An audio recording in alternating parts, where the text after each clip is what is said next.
Hi, Henk. Or I should say, Pak Henk. Lovely to see you. Hey, good to see you. Yeah. Hello, Hi. Pak Henk. How are you? Nice to meet you. Hey, Yeah, good to see you. How are you? Oh, great. wow. It's nice It to has see you been again. quite some It's time, been a yeah, Pak while. Henk? Yeah, it's been Yes. so much time. Yeah. Yeah. Yeah, How are you? good. And thank you for allocating your tight schedule for Of course. this lecture. Yeah. It's early. Yeah. Yeah. New York is still a little bit waking up. Yeah. So it's 7:30. I think we can just start, right? Yeah. Okay. Um, yeah. Let me check.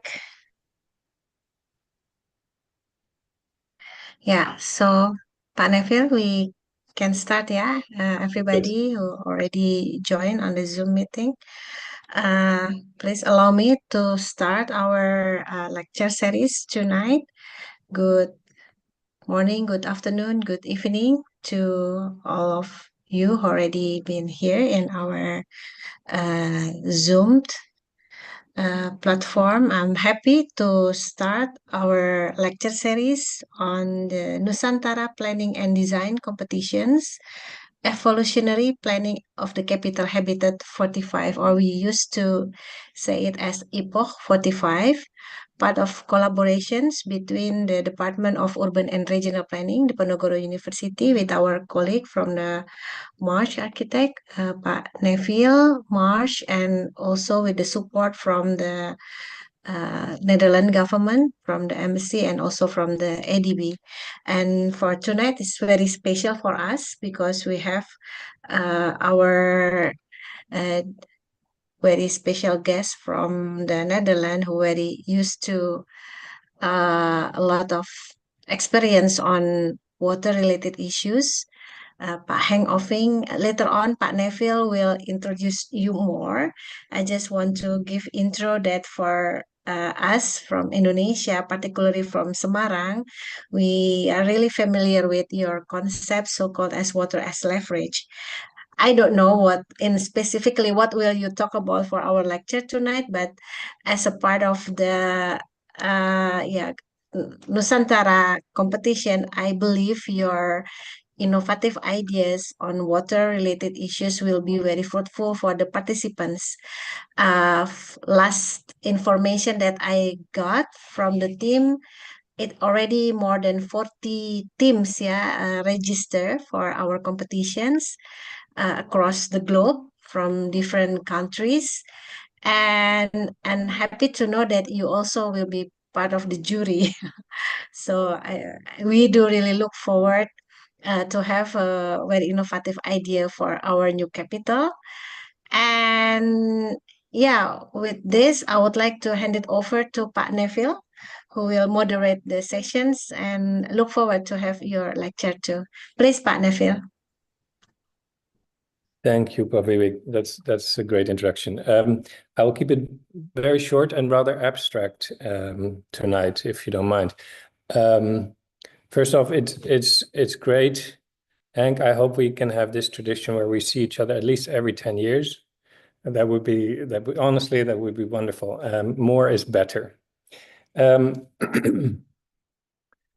The role that you have fulfilled over the last, well, more than a decade, is rather complex and truly unique. And it is extremely hard to kind of summarize what that is, other than that it is solely focused and revolves around water.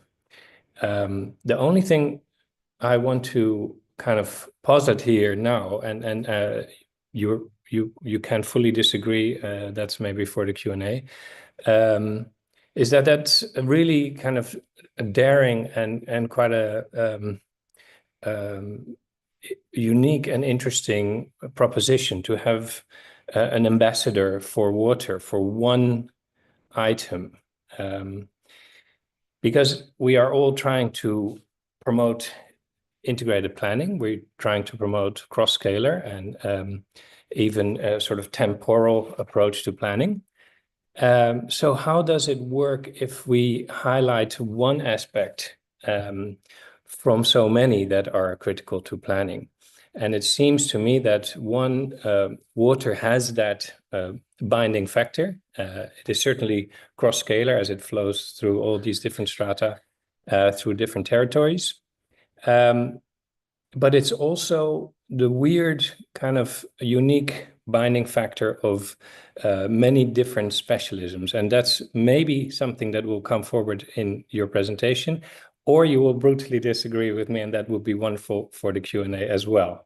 With that open-ended question, again, really lovely to see you, and I look forward to hearing your presentation, Henk. Thank you. Thanks so much, Vivi and Neville, and thanks all for joining. And it's great to see you indeed. And let's not keep the 10-year tradition. Let's shorten it at least. And it's been long, Vivi, but not that long ago since we met. And it's a good question, Neville, and I hope with what I will explain on the issue of water, I will be able to show you why it is different and why it's so central to our design capacity and design culture, so much needed in the context of integrating the challenges in a manner that is also inclusive, that touches upon these issues of equity, sustainability, and resiliency, and where design and water actually become partners to a certain extent. There's a little bit more to that. Okay, I'll share my screen. Here. Here we are. I hope you can see this. Yes. Yep. Oh, good. I'll take you away a bit. Okay. And water, we have to start to understand, and I hope at the end of my talk you will have a better understanding of why that focus is so key, but also how it is an entry to an alternative way of looking at the challenges and the future, because that is necessary. If we look around, and I'll explain more, in everything we do, that alternative is lacking. So we're set to fail. So Nusantara has that opportunity to show that there is another way towards a future. But around the world, we are not embarking on that alternative. And it means a combined effort where it's about deliberation, research, understanding, capacity, diplomacy, and partnerships, novel ways in ways of dealing with one another, and of course design as a driver for that innovative, transformative capacity. Now, why water? You could say on one hand, my talk will be about this planet, where there's always this talk about, hey, it's a blue planet. It's even called a blue planet, a blue marble. Some people around the world now mock the fact that there's too much, or there's always an abundance, and we can focus on that aspect. And sometimes I showed an image then when you take a big vacuum cleaner, you take all the water of the world, it's still a marble, it's still a sphere. There are no holes. It's not a Swiss cheese. I don't want to go there, but I just want to make sure that the fact that it looks that a lot, it doesn't mean it's not vulnerable. That there is a need to understand, and we do know this. Although my talk won't be a lot about that, but we do know that half of the world's population, so that's 4 billion people, lack access to water, sanitation, and hygiene in one capacity or the other. The numbers are really challenging, and they differ quite a bit. But for sure, over 2 billion people, so a quarter of the world's population, and probably more, probably closer to 3 in some numbers even say more, do not have access to safe drinking water. And that means that predominantly women and girls walk the wells for hours, do not, because of that, have access to school, education, or workforce, put their lives at risk while doing so.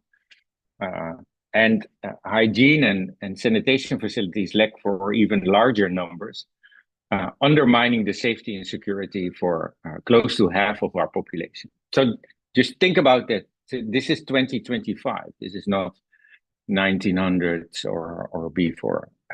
The second part of water is what we know is how it gets us with floods and droughts and wildfires. And I can put on slides of all the years, including 2025, with storms and droughts, and that's really better and undermined. But we have to understand why it happened. This is the result of our failures, and it starts with understanding where water comes from and how it matters for our life.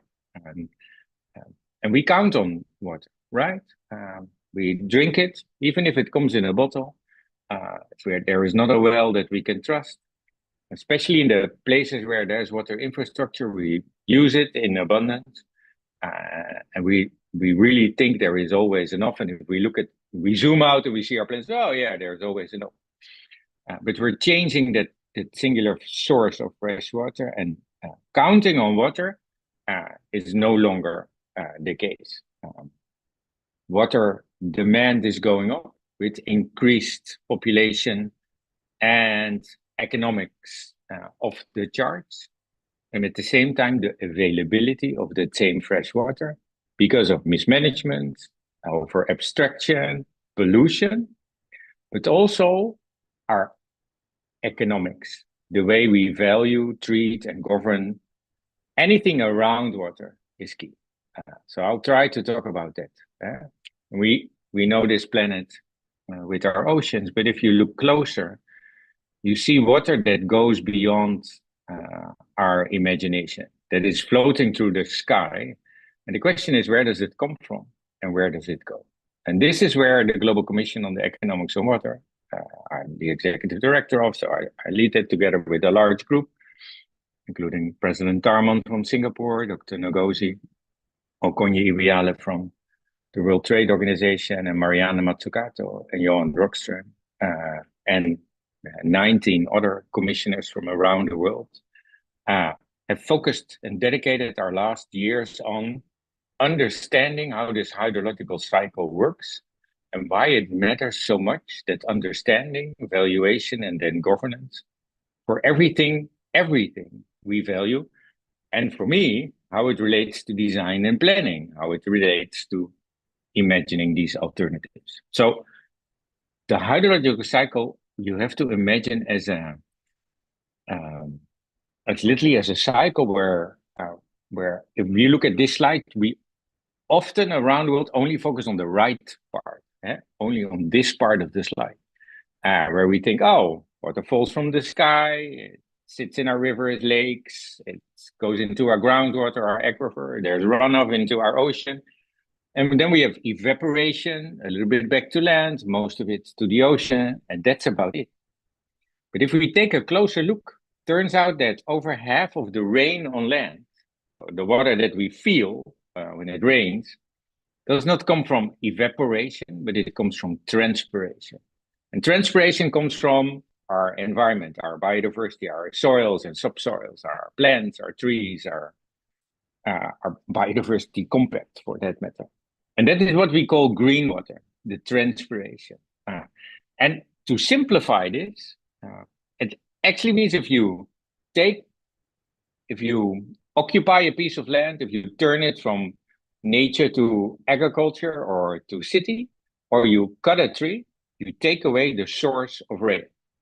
And this is what's been happening over the last decades and centuries, is that we, not only because of over abstraction, pollution and mismanagement, but because of land degradation, massive agriculture and industrialization. So the change of land, we cut the source of that fresh water. that we so much need for our survival and for a stable hydrological cycle. So you have blue water, as we call it. On the right is the water that we know, which we more normally talk about.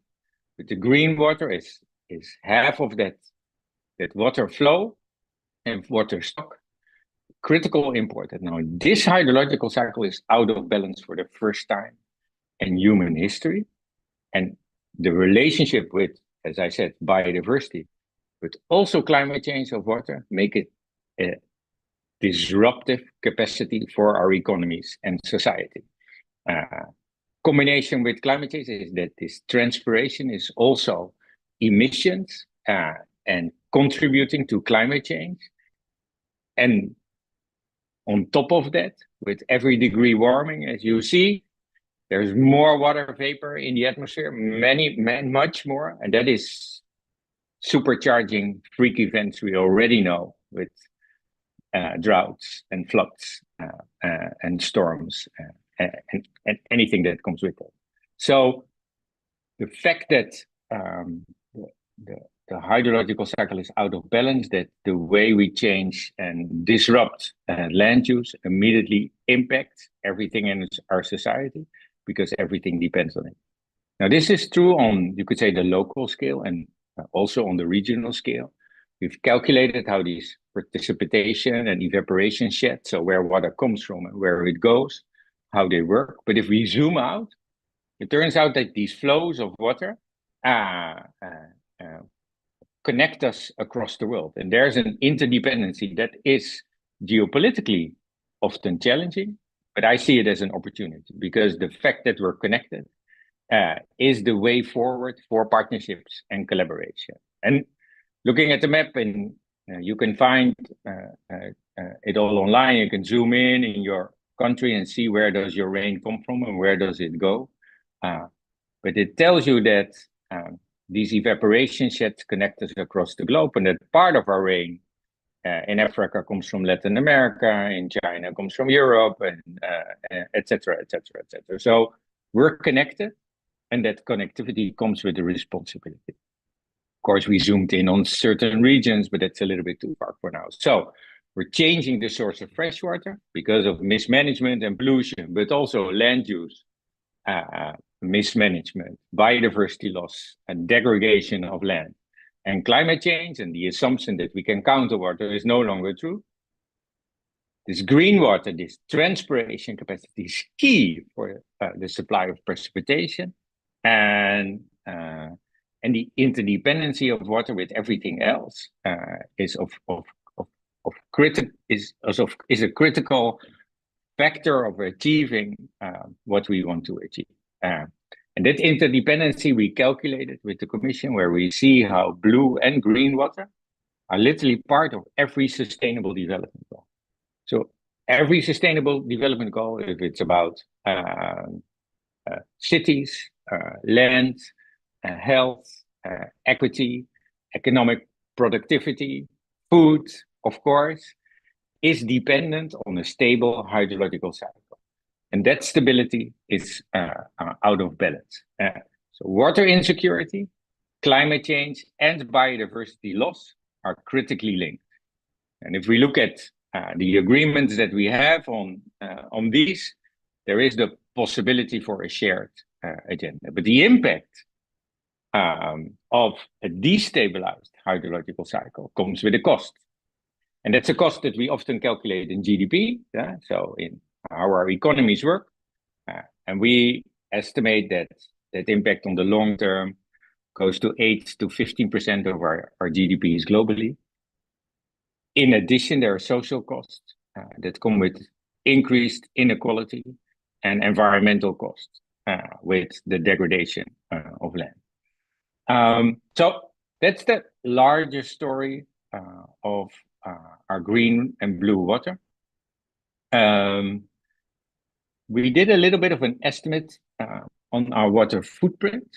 So before I go to how we are going to deal with this, it's perhaps a staggering fact, not something to do something with it now, but just to put in your mind, is that World Health Organization says we need a minimum, everyone needs a minimum of 50 liters of water per day. That's on a, you could say on an individual scale, on a human scale. But if we see on average with the 8 billion people that we have on our planet, how much water we actually use for our life, for industry, for food, for our clothes, our cars, our homes, our roads, our whatever, we use 4,000 liters per person per day. And that water is just not available. So the fact that we can't count on water means that we're undermining our industry, our food security, our energy security, our production, and therefore our jobs, our security at large, and social stability.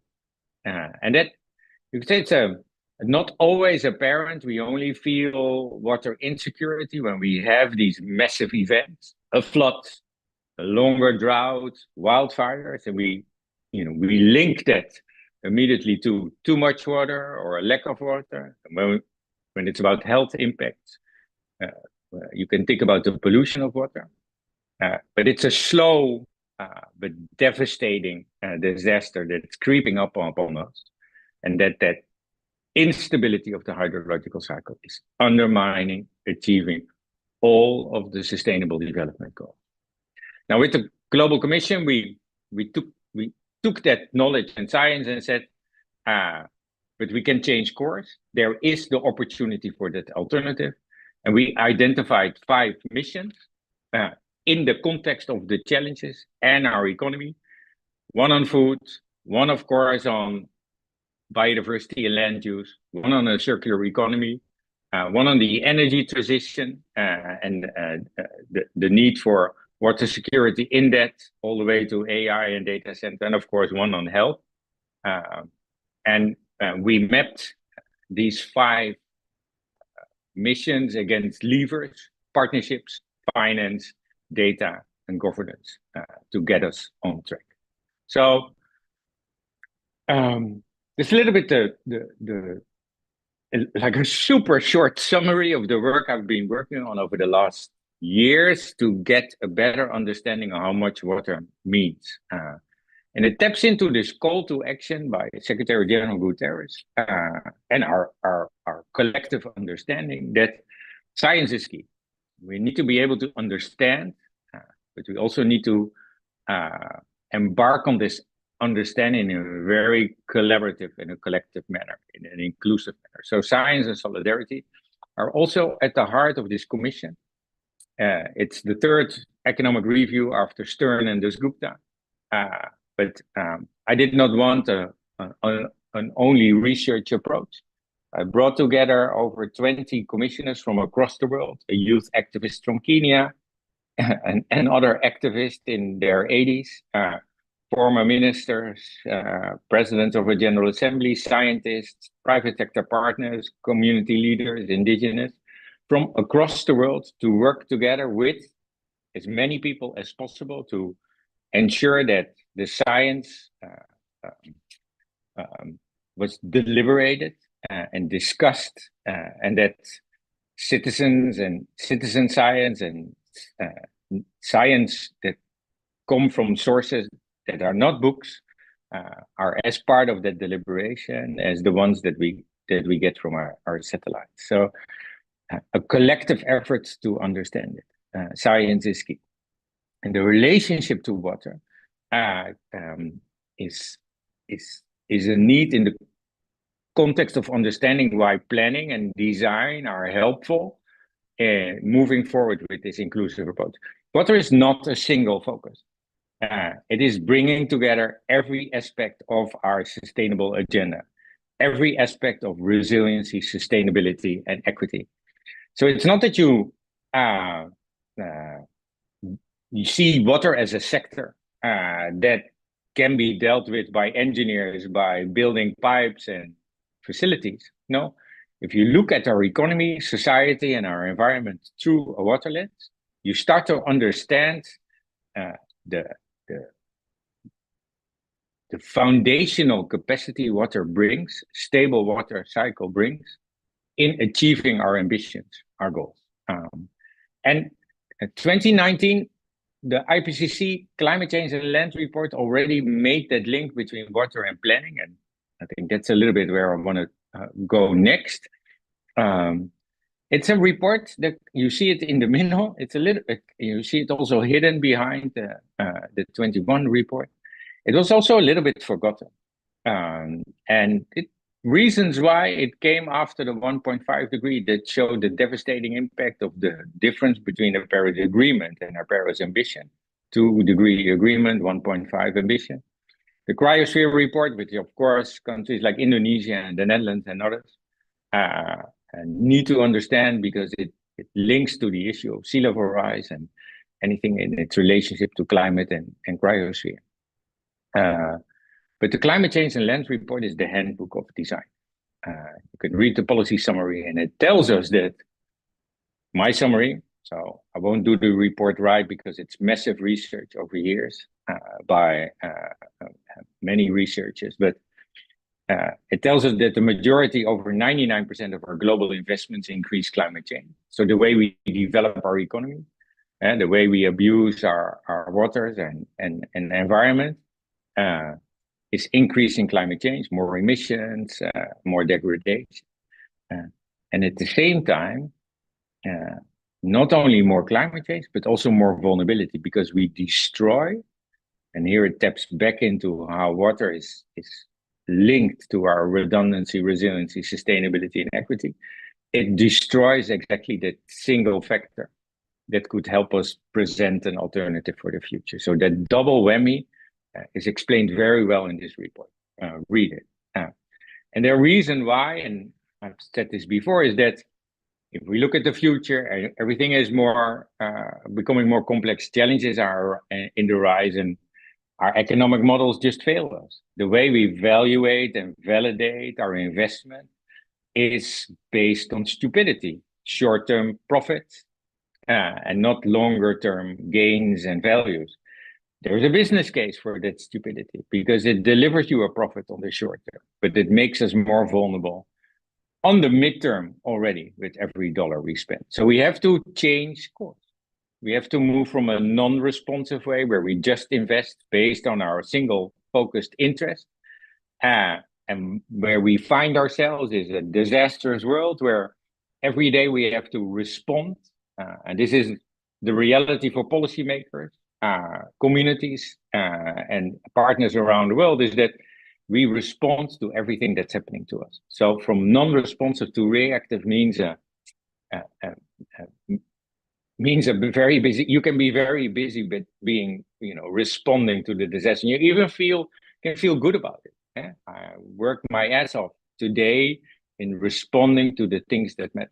But because our policies, our validation and evaluation models, and our regulations are based on the past, where we come from, and not based on the future, where we want to go, that means that any response is anchored in that past and will increase our vulnerability and the destructive capacity of those response efforts. So if we don't change course and become proactive, then we lose. Now, I explained how water plays that critical role in every sustainable development goal, in anything across our society. And if we understand that capacity, figure out how to value this, and connect it to governance and management, there are ways forward.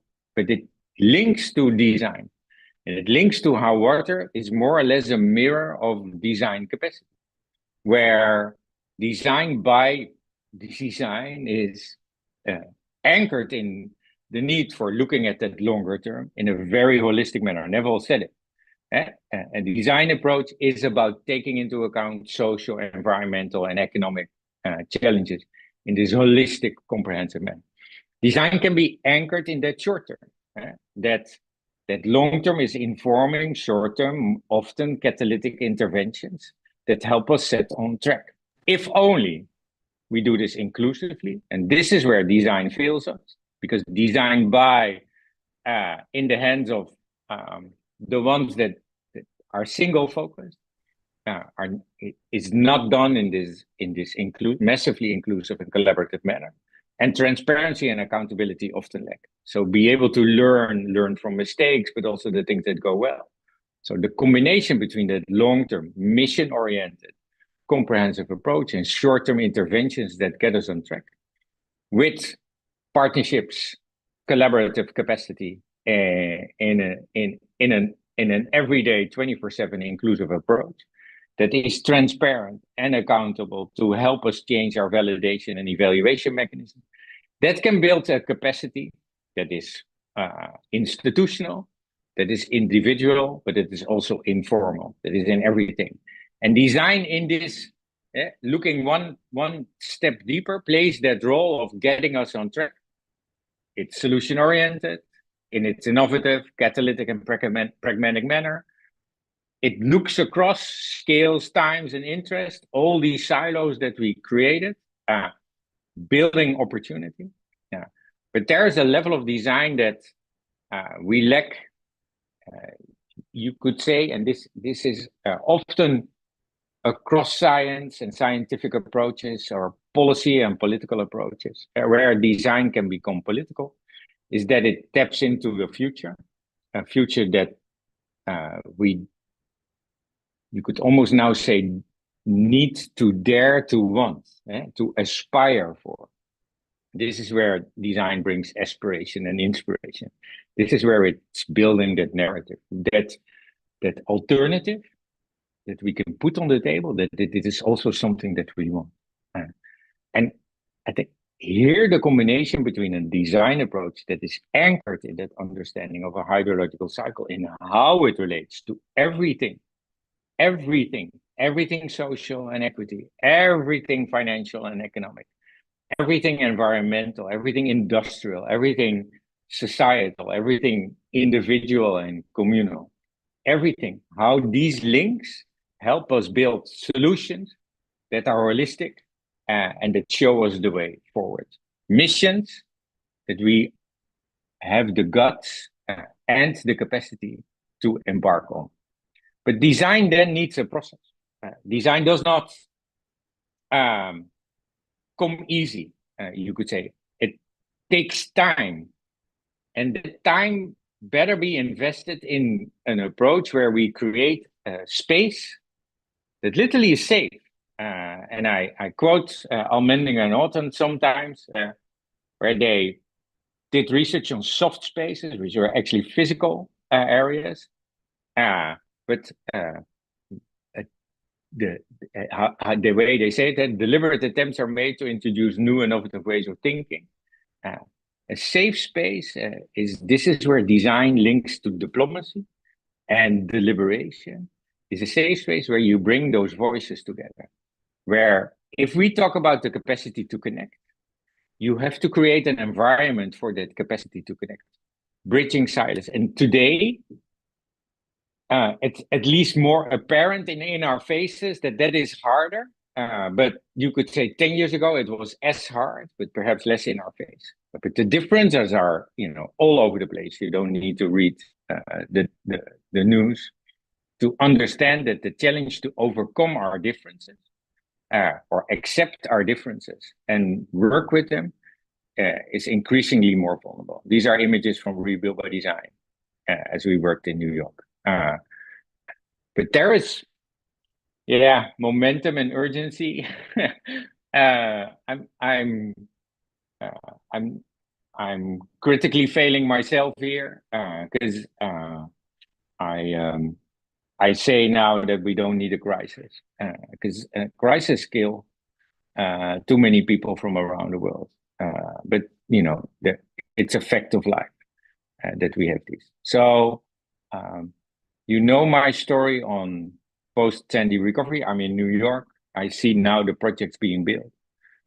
We developed a challenge in the context of this massive disaster.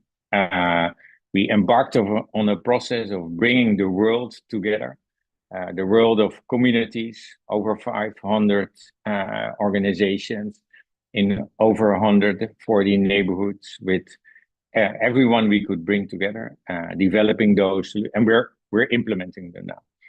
But also for time constraints, and as we're not in New York but in Asia, I want to talk a little bit about, and also because it it relates very much to the work of the Commission, on the work that we developed with a large group of partners in Asia, and we called it water as leverage. Really seeing water as a lever for that catalytic transformation that we so much need, a lever to, in its combination, in its marriage with design capacity, the process, and the opportunity, water could be a driver for developing that alternative. And we started with understanding, nothing new here, to really figure out the challenges in the context of economic, social, and environmental futures in Southeast Asia, Southeast Asia.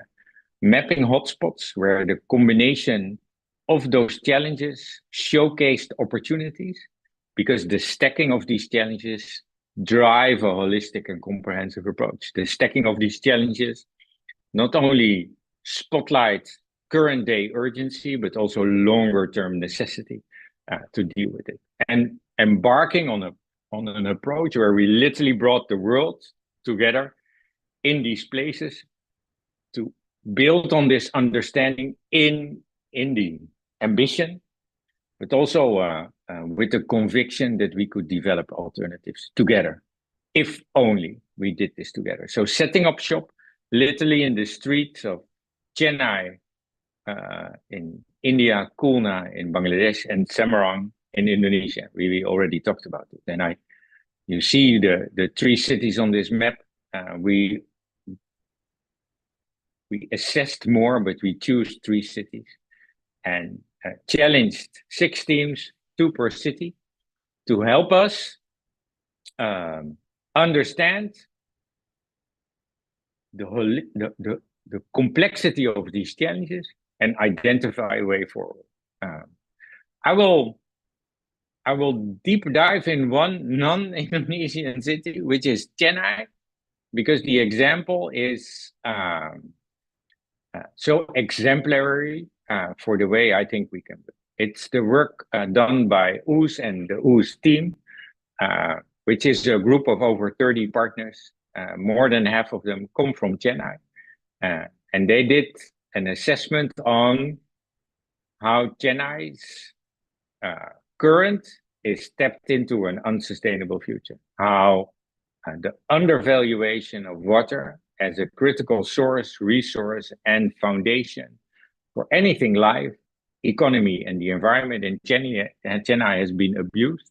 And that is now undermining that same future with increased risks, vulnerability, and massive impacts on economy, inequality, and resiliency and sustainability. So on the left, you see the current state of play in Chennai, where in the monsoon time, a shorter period of time every year with more rain, but with a city that looks like this, where the surface is hardened and that water is polluted. If you're lucky, there's a bit flowing back into the aquifer. Most of it is going into the ocean. And Chennai is a city where surface water rivers are distributing the water across the city and towards the ocean, and where in the old days, a little embankment in that river, a little dam or dike or an obstruction, you could say, could already provide you the capacity to survive, to build your farm around, your community around. And these tanks, these places of where holding water became religious places, where water was kept.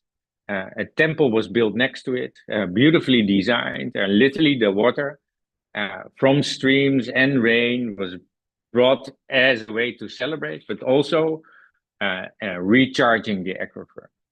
So there was a system when Chennai was small to live with water and value water, but also manage and govern water with public space, infrastructure, and nature-based solutions. No longer the case with this massive growth, massive urbanization, and massive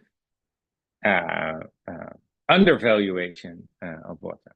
With the team assessed, there is an alternative. This is that future on the right, where if we would be able to value again the surface water in its relationship to groundwater and all the flows, there would be more than enough water for a city like Chennai to flourish. But because the system is broke, the city now borrows money from lenders like the World Bank and the Japanese, building desalination plants. Desalination are larger infrastructure plants that use ocean water. And it's actually a cover-up word because it's not desalination, but these plants take everything out of the water, including the things that we can call salt, but pollution in massive amounts. And the water that's left over is actually poor in quality, so we have to add nutrients and the other good things that normally sit in water to be able to do something valuable with it. So that fabricated water then sits in these plants and has to be distributed across the city with trucks, often because infrastructure is failing.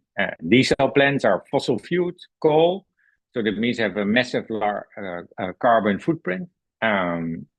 They come at a cost because it's a massive investment, and energy consumption is off the chart. So increasing debt for a city, increasing a carbon footprint, but also increasing an environmental risk because the leftover, what's left over after desalination is called brine, and that brine is toxic because it's not only salt, it's often with these older desalination plants also hot in temperature, but it has everything from microplastics and anything larger all the way to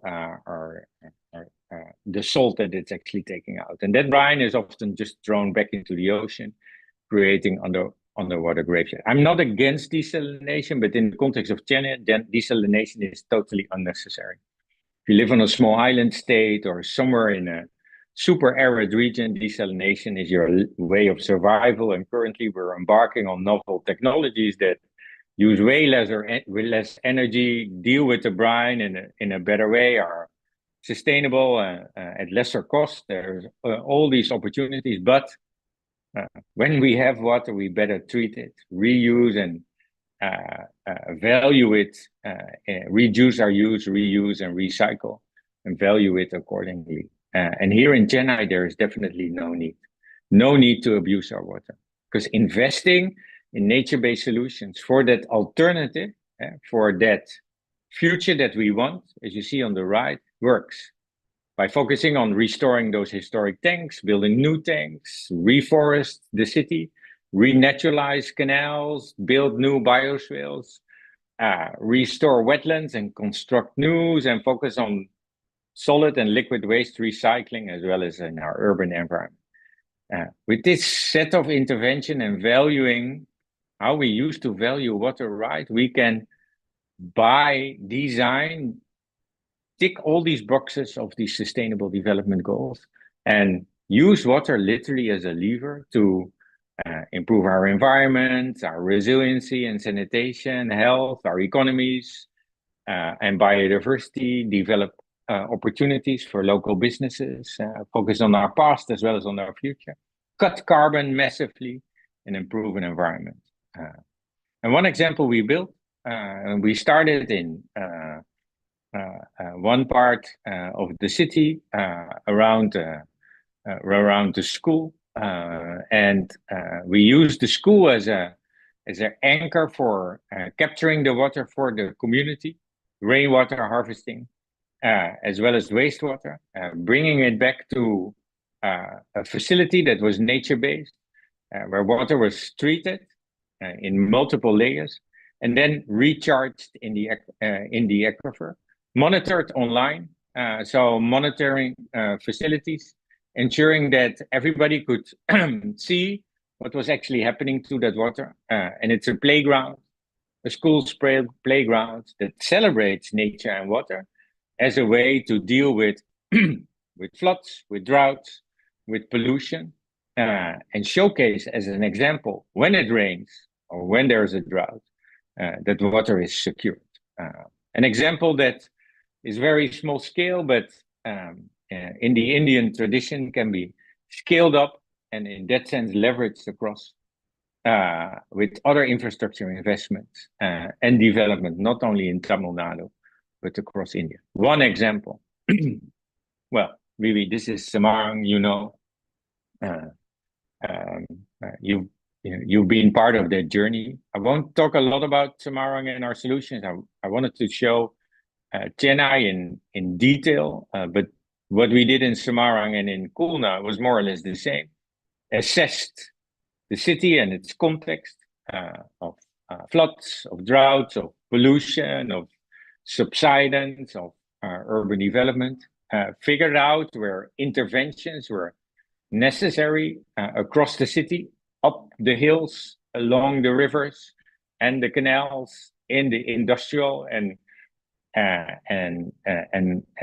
complex, as well as in where the people live, focusing on benefits that come with securing water for that city, looking beyond water at heat, at biodiversity, at energy, at agriculture, the economy at large, as well as the healthy communities and the opportunities for that city, and thinking across different perspectives.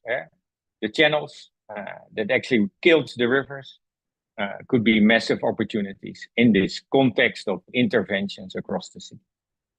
The same we did in Kulna, where water is a way of life. We had to zoom in and out a smaller city across the whole Bangladesh Delta to find interventions in that system that would build indeed the foundation for the alternative development for a city that embraces that water cycle to store and reuse, but also build resiliency and capacity. Water is leverage created, like Rebuild by Design, an alternative opportunity to bring together the many stakeholders and partners in a co-development capacity. And we think, I think we all think that these type of approaches, like what you're embarking now on with the Nusantara challenge, are opportunities to again stabilize that hydrological cycle.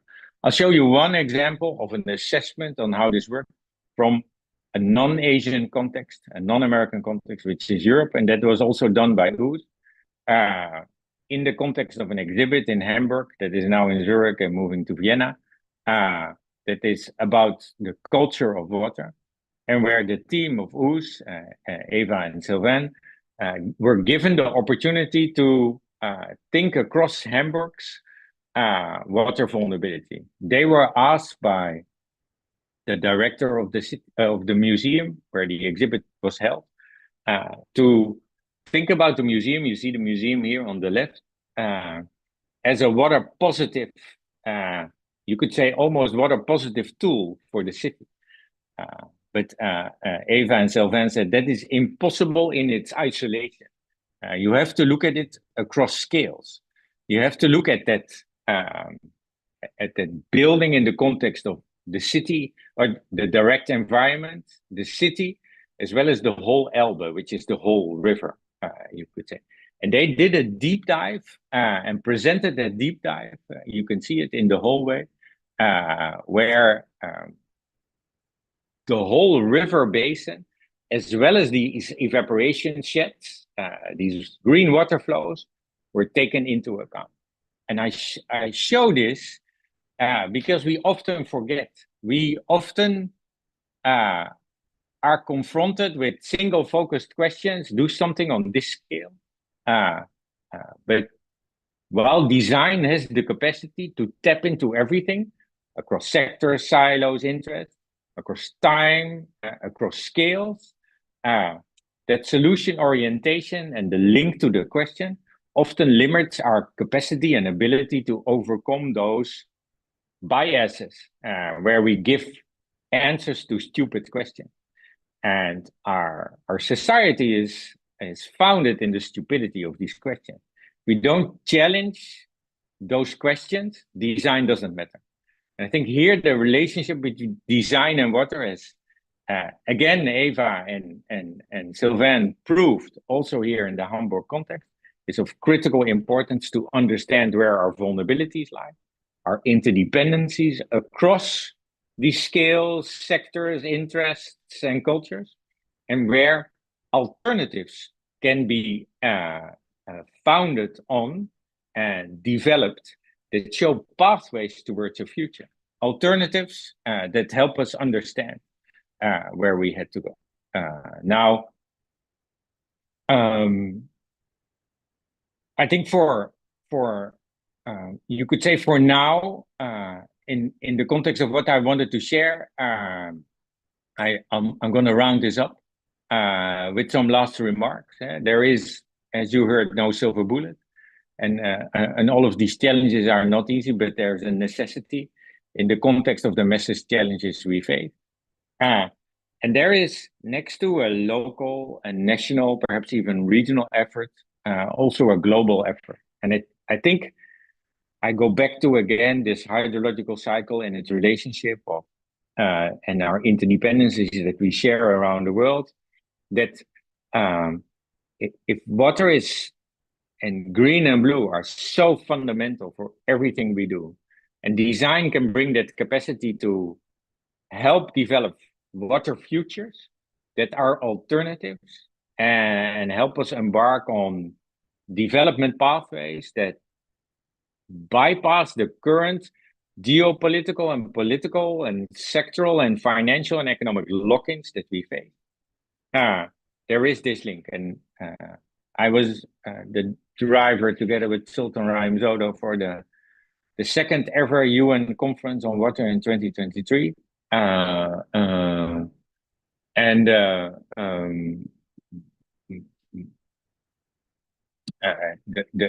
image of Guterres was from 2019, but the words are from 2023 here. This is at the conference. The positioning water at the center of the global political agenda. That is his understanding. It's not easy, and we're trying our best, but it's not easy. And I think the combination of this global effort with the locality of our interventions could be a good match. This is the QR code to the report on the economics of water, watercommission.org. It's very easy. And I leave you with the book I wrote on Rebuild by Design, because those lessons are, I think, not so much about the book, but about the lessons I learned, and I try to message across, is that the challenges are massive, but there is a real opportunity to embrace them, not simplify them, develop those spaces that are safe, to do it together, and use design as a power to develop that alternative.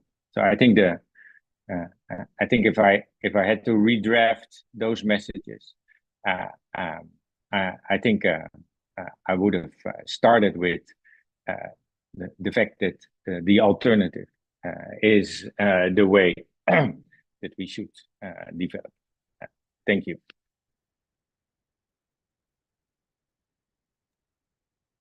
Thank you so much, Henk. That was both very inspiring and quite daunting. Allow me to kind of hijack your presentation to make a general point to all the registrants of the competition. You end on the note of no silver bullets. Complexity is something to be embraced, and that seems to be very difficult for many planners that come from a more engineering-oriented background. I would go as far as to say that kind of echoes your comment on dumb infrastructure that does one thing really well, a highway or a dam, but doesn't really integrate within all these complexities. So I would make one point to all the entrants, like, don't be taken aback. Sink your teeth in. There is indeed also for Nusantara, there is no silver bullet. We know that. But there is a process-oriented approach that that will definitely help us to follow a better trajectory, as we saw in the beginning of this presentation. I have a long list of questions, but I think I'll only do, and hopefully then, meanwhile, the chat box will fill up with some additional questions.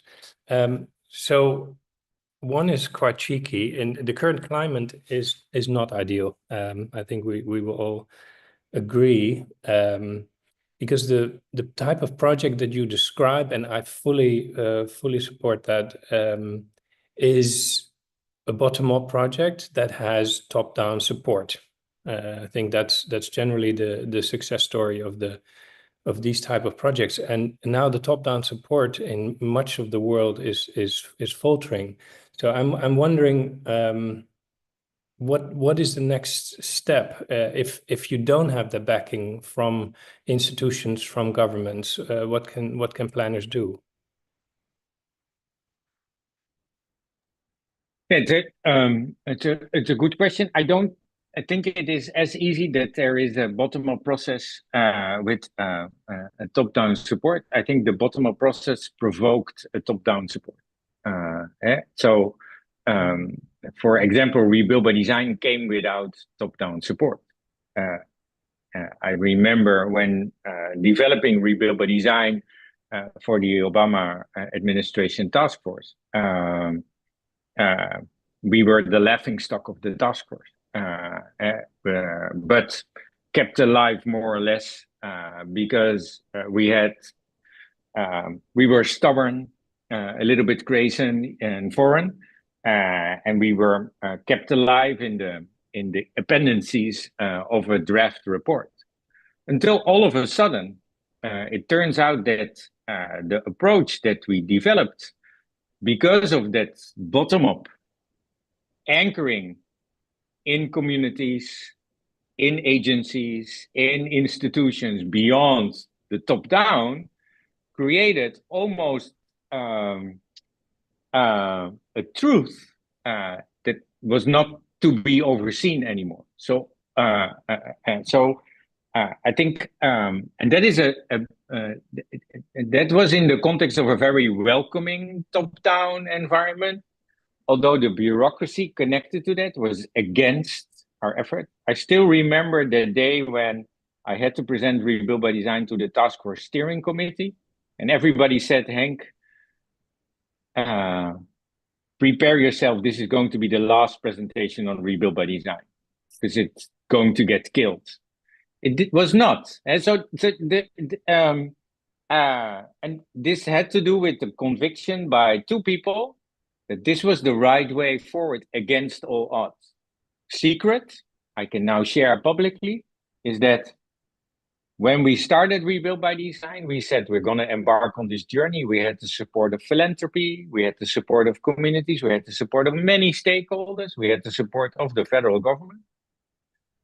But it was also very clear, the White House at that time said, you will get no guarantee on funding the project because we have no clue. We don't want no involvement. It is too vulnerable for political engagement. Only after we presented the results, we were able to negotiate the first 1 billion and then another billion for the implementation of the project. We never told anyone that we never had that guarantee for implementation. So we embarked a little bit bluntly into this space where we said there is top-down support. The top-down support was very vulnerable. So navigating this space is always complex. As an example to the chance, and an example from Brazil. President Lula is not in love with water. He embraces biodiversity and the opportunity in its relationship to climate, the Amazon, and indigenous culture. But water presents him with a challenge, and that is transboundary. And transboundary means that you have to work together across political and geopolitical geographies. We now present them with the opportunity that because of a transboundary approach, where we look at the full river basin and the hydrological cycle at a larger scale, to come up with an investment program that adds $400 million to the Amazon forest. So what I'm saying is that systems approach becomes a financial and investment opportunity to invest in futures for individuals beyond political divide. More and more are we capable than before that these holistic systemic approaches that stem in these pillars of social, environmental, economic, cultural, and political divide, that if we bring them together, present investment opportunities. So while our infrastructure can be stupid, the models that led us to those infrastructure stupidity are changing. Why? Because the risks are piling up for those dollars. Financial and private sector, public and private sector financial partners more and more understand that without the systems approach, the dollars on the short term will fail. So I think the pressure on the system is so large that there is an opportunity that alternative, even in the current political, local, regional, national, and geopolitical context, is an alternative investors with a lack of political savvy are willing and able to look for, because they don't have a choice. And simple in the US, in Florida, it's hard to get your mortgage in a floodplain. So you don't need to believe in climate change. This is the case. The Rebuild by Design program now is a 501c3, an NGO. We came up with a disaster, an atlas of disaster that is now an atlas of accountability, where we show that almost every county in the US has suffered from a federally declared disaster. Republican counties more than Democrats, not because climate change hates Republicans more than Democrats, but because that is a reality. And that means that looking at that future, we can't politicize climate. We don't even need to talk about it. But the fact that communities suffer demands that we invest in that. And that political relationship between where your constituency comes from and where there is a need relates more and more to the challenges and relates more and more to its complexity. So I think the pressure is so massive that systems approach, and the fact that we can present an alternative, this is where we are part of the solution. And I think that is super helpful. Beyond the politics, we all want to see where we can go. And I think this is where our responsibility comes. If we're able to show those alternatives, put them on the table, they almost become no regrets in their complexity and the challenge that they go. Yeah. I'm not saying it's easy. I'm just saying that right.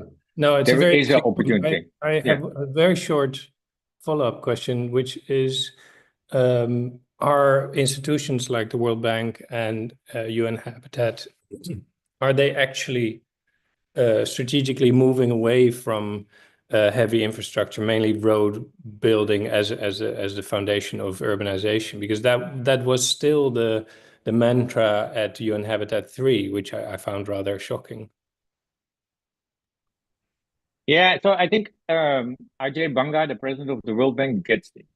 And it doesn't mean that all of a sudden the money moves away. As I said, if half of the world's population still lacks access to safe drinking water, sanitation, and hygiene facility, infrastructure is also part of the solution, and we can't avoid it. If we don't have a bus or a rail to ride on, infrastructure is still part of the things that we have to develop. So infrastructure in itself is not the enemy. It's the validation and evaluation models that presented with stupid infrastructure. So I think we have to be careful that we all of a sudden say, oh, we don't need infrastructure anymore. We do. We do need that infrastructure. But the intelligence and the inclusivity and the holistic way of development, as well as the mission that we embark on, where we anchor those infrastructure investments on, need to be developed too. And I think it's this match.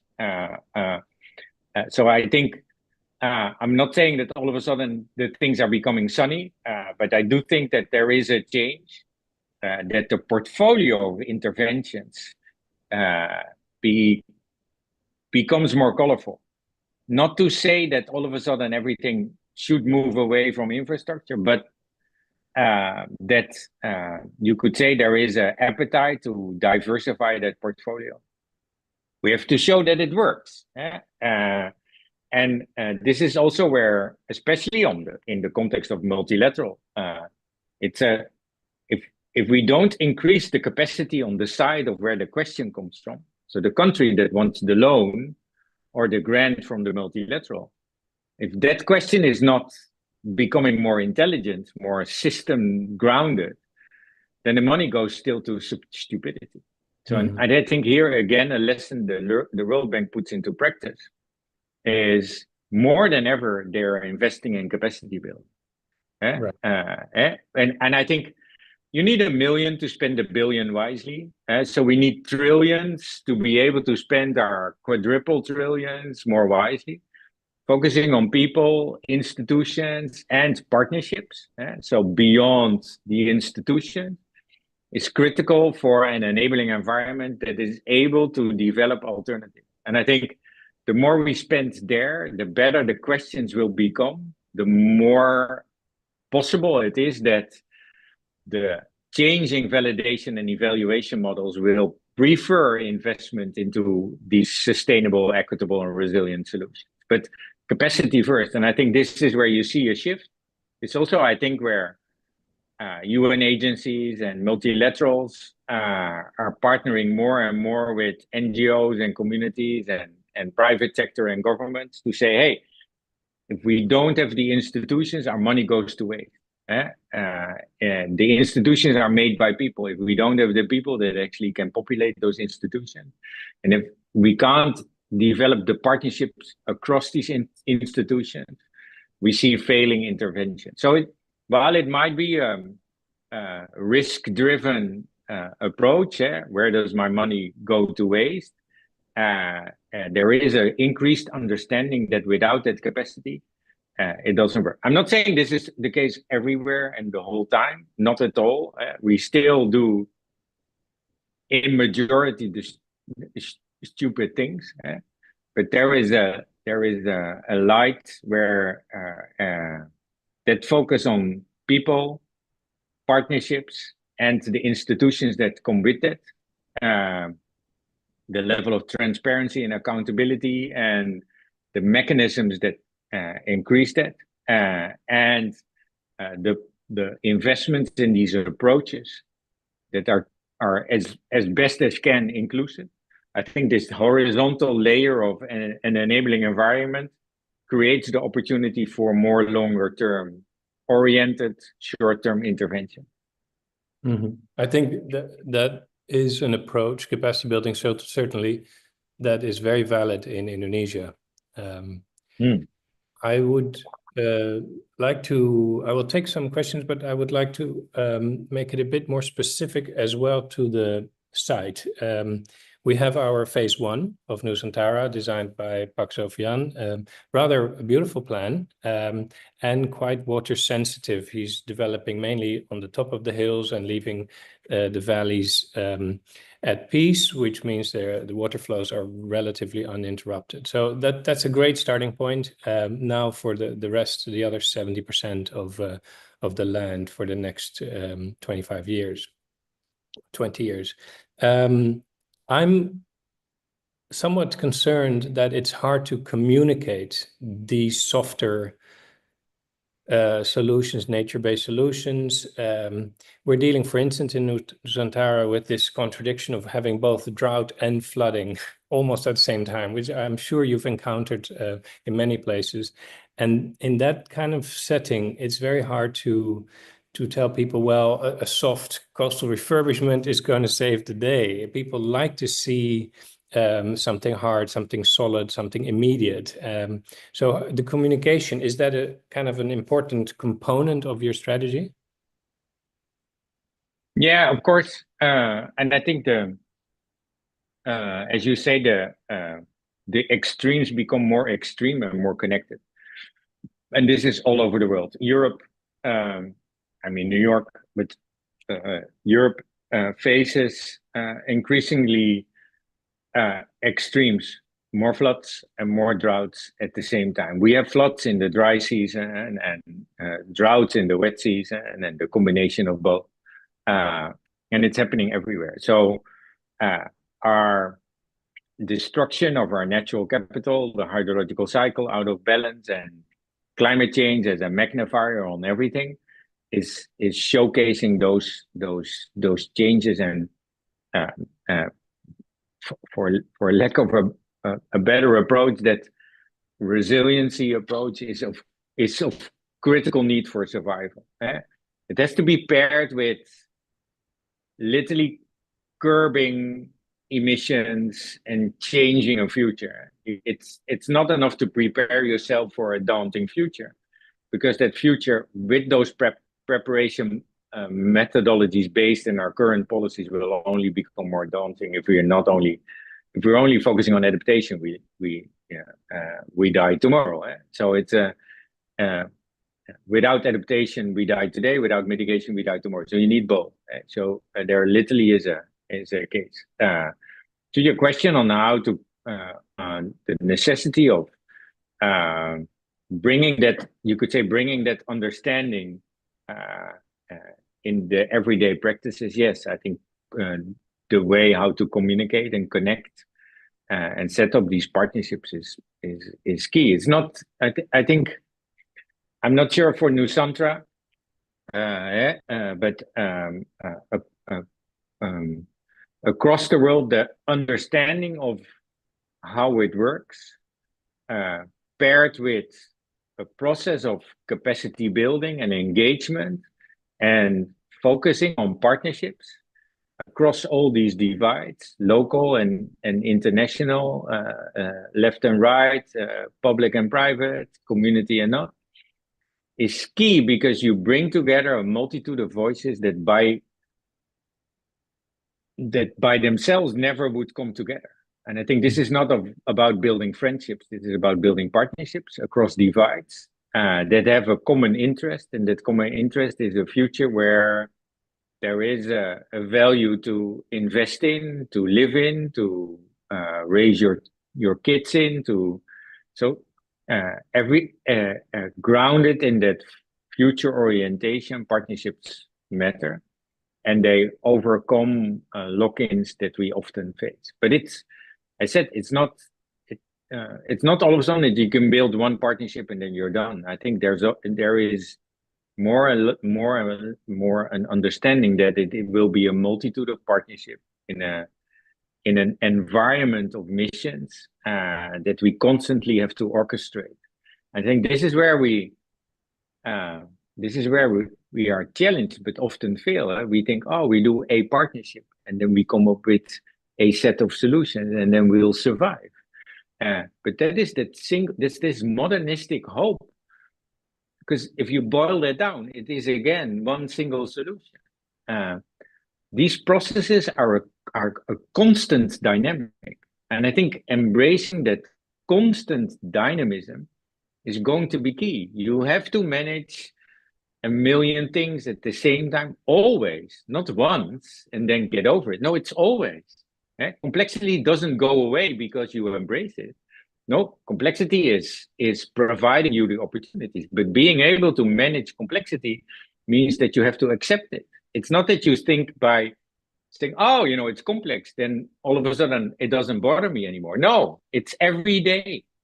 A zillion partnerships, every day a reinvention. It's every day the rethinking of these mechanisms. It's not because you do it once, it's done. It's not that you bring salvation with such an approach. No, the approach, you could say, builds this foundation where you can manage that complexity and be able to deal with it, but it's not done then. So I think that is the misunderstanding of When we all say, "Oh, we embrace complexity." Oh, nice, it's over. No, it's there. Eh? Celebrate it, celebrate it. And that complexity is exactly what we need, and it will go all over the place. And half of the times we have a hard time how to deal with it, but it's fine. That's okay. It's the reality that we actually have to celebrate, more or less. It's Sure. also amazing, especially when you bring a design approach there. It's like you create this constant laboratory, not a laboratory for one solution and then stop. No, a constant laboratory. And I think that the consistency and the continuity compared with the commitment to stick to that are key. And I think that is, as I learned in my diplomacy work in often conflict zones, consistency, continuity, and commitment in the places where everything falls apart, everything every day falls apart, is key, because you have a foundation. Every day you land the dust. Every day you land your different interests. Every day you perhaps have to start all over again, but the consistency of your approach builds that foundation that things change, that alternative matters. Yeah, I like that a lot, especially the idea of Nusantara as a laboratory. Let's wrap up based on one of these three questions. Allow me to rephrase them a little bit. The first one relates to the idea of overpopulation, or rather maybe a concentration of people in one spot and resources in another, which kind of cheekily allows me to ask you a question about the very premise of Nusantara, which of course is relocating the capital away from a place of extreme density, Jakarta, and trying to de-densify and redistribute economic opportunity to very distant locales such as Kalimantan.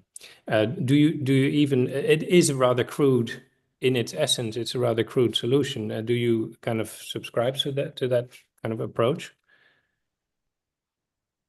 Can you help me understand the question better? Is that the fact that the very basic premise of Nusantara is to build a new capital of 2 to 3 million, which should then decongest. It's a narrative very common now in Asia. We were going to build a new kind of dream place here, and that's going to kind of alleviate pressure from this very kind of rickety urban setting there. And I personally feel that as a correlation that doesn't really exist.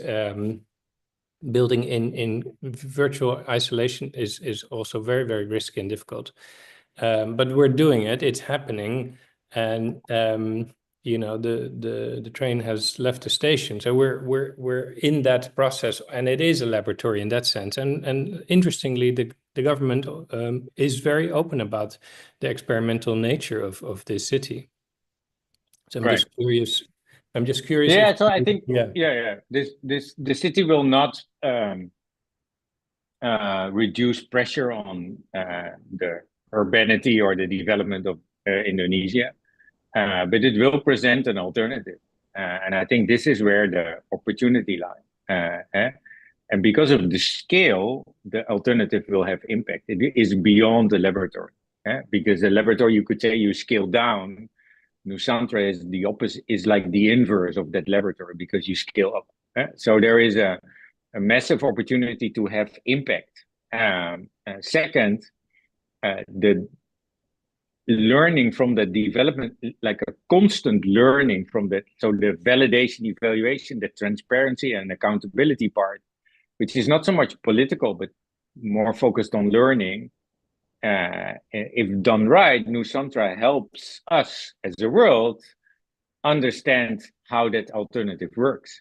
And if that has a feedback loop into policy, regulation, development, financing, validation, and evaluation, all of a sudden it has a ripple effect across every other dollar spent across Indonesia and across Asia and across the world. So I think there is a the impact goes way beyond the fact that you're building an alternative place. But it doesn't all of a sudden alleviate pressure on the rest of Indonesia. Therefore, the scale is just, it's, which is fine. I think that is, for me, not the attractiveness of Nusantara, but the fact that we're reinventing the future in real time and at scale, and that reinventing the future brings the massive opportunity to change our policies, our practices, our validation and evaluation models. Also because, and I think this is interesting, even perhaps more interesting, is that Nusantara is while it's an Indonesia capital and developed with and for and by Indonesia, it's also an international effort. And because of that global impact is way, way larger. Every involvement of any donor, investor, or partner from across the world will help change the world, will at least have the opportunity to inform that change globally. So I think, no, alleviation, I don't, that the scale is lacking for that. Impact, yes, beyond anything in policy and regulations and evaluation and validation in governance, in partnerships and approaches from Indonesia to the world and back again. And I think this is where these international links are going to be of critical importance on how does our money work and where does it go to? And how can design and a design-led approach that is holistic, future-oriented, and focused on those principles that we so much value is literally informing an alternative. I think in that sense, it's super relevant. But if we don't do that, then it just becomes not an alternative, but a next, replication of the past. And I think this is where the responsibility and the opportunities come together. The responsibility is that Nusantara is anchored in the future, not the past.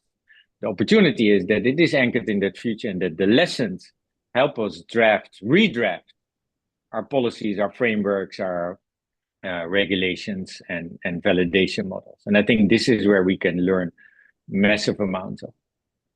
Yeah, I love this idea of the ripple effect. I think that will, literally resonate here.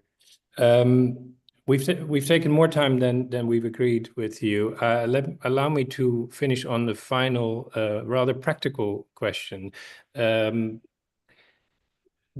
mission for this competition is a weird, unique, new hybrid of urban, forest, and agriculture in a new mixture.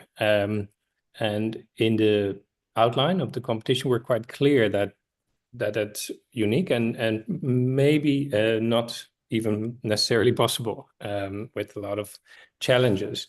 The question that I read here is related to the technical side. Like for such an agro-urban landscape, relating to the point you raised about evaporation, do you see for Nusantara a more technocratic approach along the lines of Holland, which is hyper-productive but also hyper-technical, or a much more low-tech approach? And how could we envision that for the future? Sorry, it's a bit vague, but that. No. I think also reading the question, I think where you're heading, I think, and I have to perhaps disappoint you, but I think it's a combination. There is no either or. Technology is our future, but by itself it's stupid. Low tech doesn't bring us to the next century. It's always a combination. It is based on the values. If high and low tech are based in the same values, they can strengthen one another.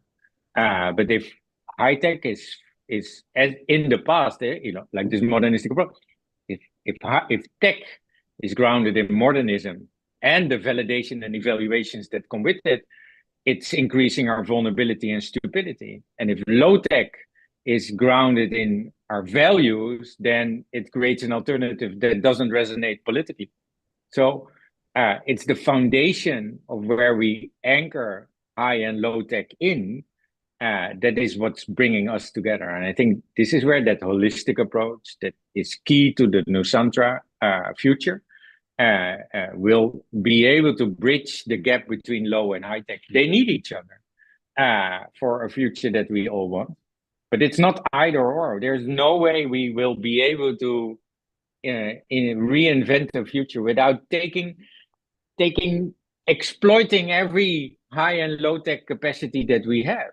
But it's the question of the valuation and the governance of those, you could say, technologies that is key. And then for water, it's the same. We need all of that. And there are questions on more on Africa and other places, and more on the industrial side. Yeah, there are massive opportunities for reduce, reuse, and recycling across the world. We will need them all. But if we present them in the same stupidity as we presented former infrastructure, they will fail, because we won't change the way we deal with water and our natural resources. They won't be able to value our social and inclusive needs. They won't be able to literally tap into the future orientation of our society and economy. So they will fail. So I think it's the mission-oriented, value-based approach that can anchor low and high tech in this very holistic manner, as long as we have those values right. Values is key. I think that's a great point to end it.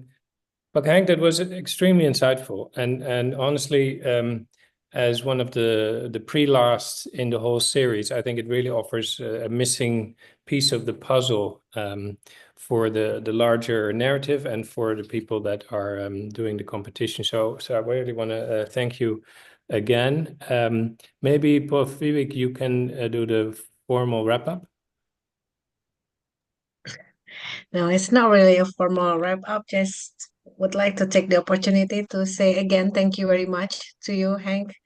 I really appreciate. I always impressed with your lectures and your ideas. So really happy to have another opportunity to follow one of your lecture. And to participant who's still joining us here, we also record this, Henk, for your information, so everybody can always follow the presentation. And we upload it in our competition website and also our department website. And yeah, last but not least, I would like to remind everybody that we still have another lecture series, 2 lecture series here in the following weeks. Next week will be from the Joris van Eten from the ADB, and I hope to meet all the participants here again next week. Thank you again, Henk, and thank you also, Neville, to keep the conversations and the discussions very interesting for all of us. Okay, so we can end up the session tonight. Thank you so much, Wiwi and Neville, and thank you Thank all, you. and good luck. Look forward to follow-up conversations. Thank you so you. much. Thank you. Yeah. Thank Take you. care. Yeah. Bye-bye. Take care for you too. Bye-bye, Bye-bye. Stay safe. everybody.